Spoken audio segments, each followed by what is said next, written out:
Inshuti bakunzi ba E+257 canke E+ Entertainment Plus, imwe mu channel ya Videographer iri kuri YouTube channel ya E+257 itanga amakuru y'abaririmbyi batandukanye kugira ngo mushobore kumenya ibyo baba bariko barakora. Kuri no musi uri hejuru muri kumwe na Judika Gihimbare, hama inyuma ya kamera hariho Kali Pro, umwe mu ba producteur kandi akaba ari numwe mu bakora amafoto atandukanye ngaha mu Burundi. Ushobore kumurondera, ushobore kundondera je nka guconnecta ntugire ikibazo. So ndakumenyesha yuko ushobora kugira subscribe kuri channel yacu ya E+257, hamuka cubona agakengeri kaje ku ruhande, ntibibagire ugafyonda kugira ko dushize ko video nshasha ushobora kwibona. Ndakumenyesha ko E+ ije ni ibintu bishasha cyane, aho muzobona byinshi bitandukanye harimo n'amakuru y'inkino muzoza murashikirizwa n'umwigeme mwiza cyane yitwa Aniela.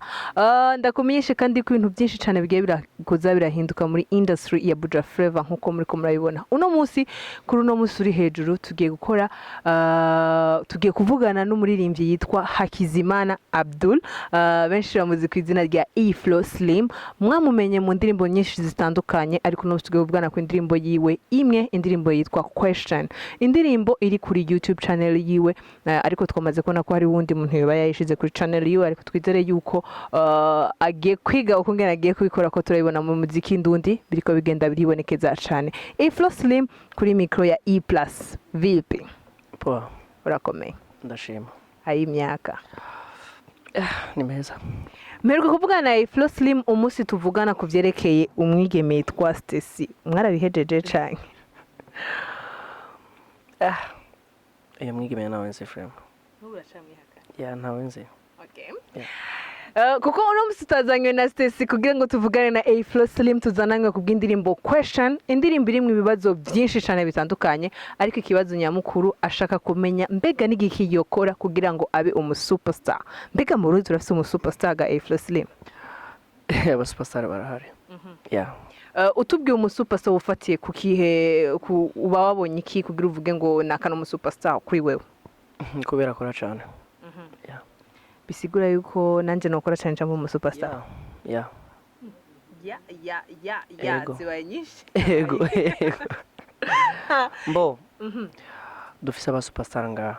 Naho batazwi cyane mu bindi bihugu. Mugabo turabafise. Yeah.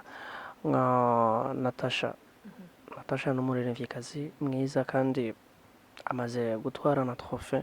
Yeah. Ni superstar.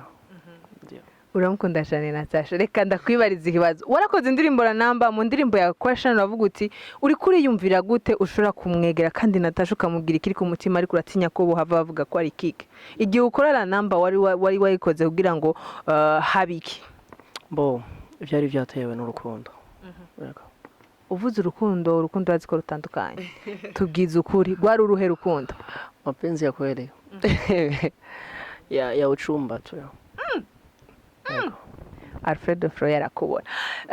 Muri iyo ndirimbo nyene turumva uvuga ko wipfuza Bell Nice, umwigeme wa Satbi, uwitwa Satura. Wewe wari umushaka kwiki? Ko vyukuri Bell Nice ari mu bakobwa murankunda. Yeah. Uhora ukunda? Yeah. Uno musi birashitse ukumva Bell Nice na Satbi baravanye, wokora iki? Shano ca ndamwirukirako. Indirimbo ni Question. Ku bakobwa yavuze ku vyerekeye urukundo. Tugiye ku bahungu yavuze ubuzima bagiye baracamo canke ubuzima bwagiye buraboneka by'ukuri. Duhereye kuri Sadbi na Farious, turazi yuko banshi barazi yuko hagati yabo hariho kutumvikana, ariko E-Flow Slim mu ndirimbo yaravuze ati arifuza kuja muri Empire Avenue. Benshi murazi ko Empire Avenue ari lebo yazanywe na Sadbi, irongowe na Sadbi. Mugabo akavuga ati kandi ngo yifuza gukora na collabo no Farious, akaja baza ati mbega lebo no bandimo irankundira canke management yanje canke ujyarongoye the CEO azonyemerera ko mbandanya ndi muri Empire canke yuko bazoca banyirukana ntavyo nzi. E-Flow Slim umaze gushiramwo umurongo, nta kintu wiyumvire ko cohava gikurikira mu nyuma, kuko iyo ndirimbo turumva yuko ari nk'ubutumwa bugenda burerekeza abantu bamwe bamwe. Bo iyo ndirimbo ni nka true story yanje.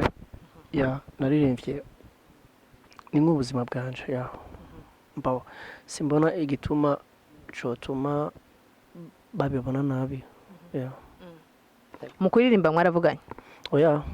by'ukuri urizera yuko hagati ya Farious na Satbi hoba hariho ukutumvikana Sinizera ariko bo birazwi ariko.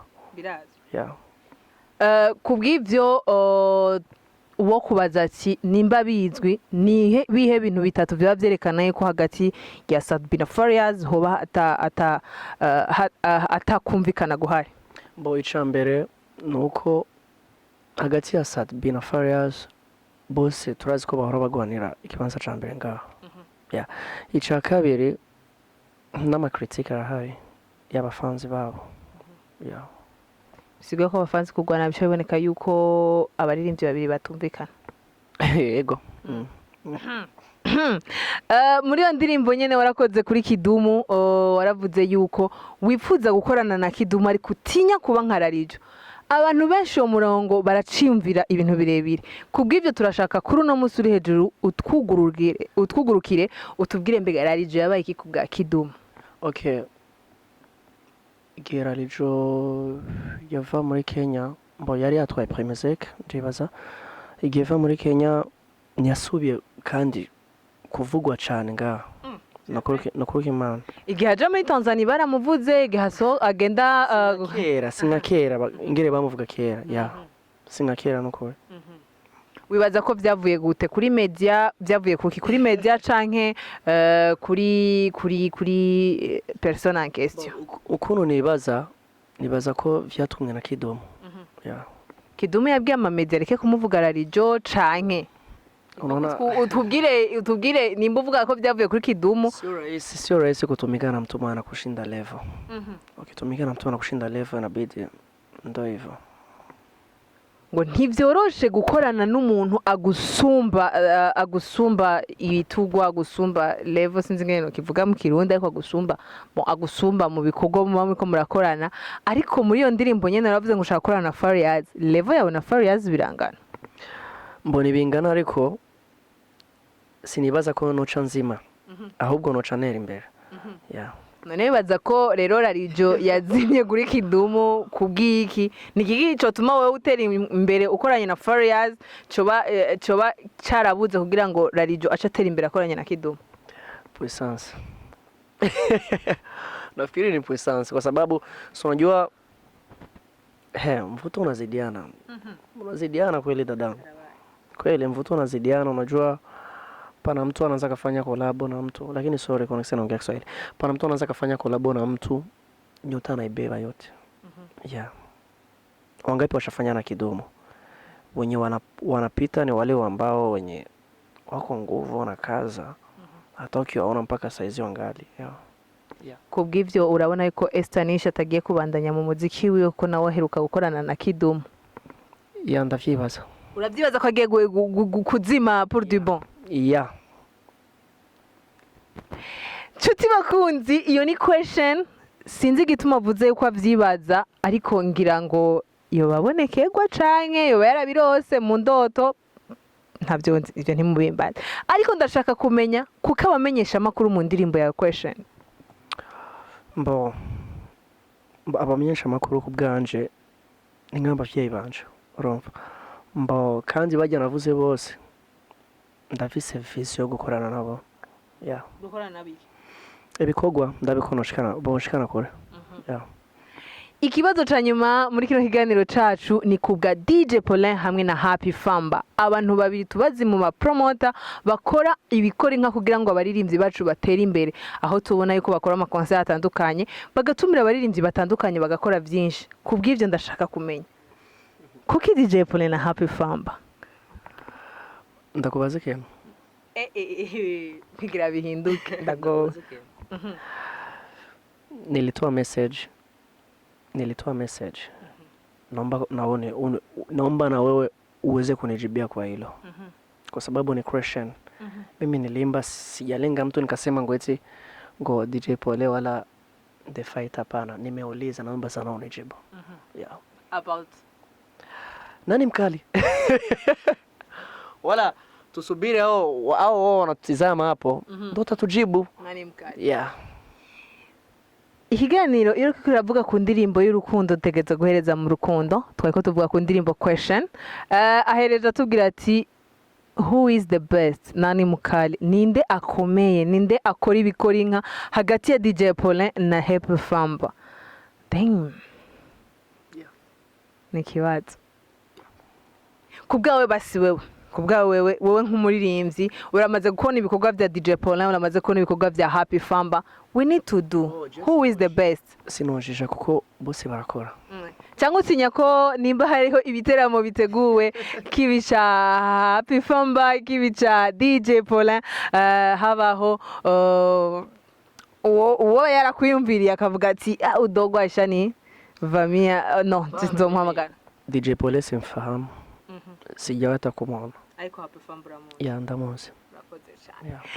Reka ndabashimire mwege mwese ariko reka mbanza nshimire Afro Slim yemeye kuduha kano kanya k'iminota mike kugira ngo tuvugane kuri E+ kubwerekeye indirimbo yiwe question. Merci question ni cyongereza. Urakoze cyane Afro Slim ko nawemeye kuvugira imbere ya kamera za E+. Okay, namwe murakoze cyane kubona ngeye manyumviriye murantumira ya. Reka nshimire mwebwe mwese mwariko muradukurikirana kuva ku ntango ariko ndabibutse ko ushobora kugira subscribe hama ugafyonda kugakengera gakurikira kugira ngo video uko tuzo turazishira ko uzurazibona. Ntimwibagire kugira comment, like na share kugira abatabonye no video bose bashobora kwironka hama comment musi ushire kwicubona cagushimishije nicubona yuko ukeneye ko twohindura kubwa E+ kubwa entertainment y'u Burundi kubwa twese. Inyuma kuri kamera nko nababwiye kuva mu ntango twari kumwe na Kali Pro. Thank you so much.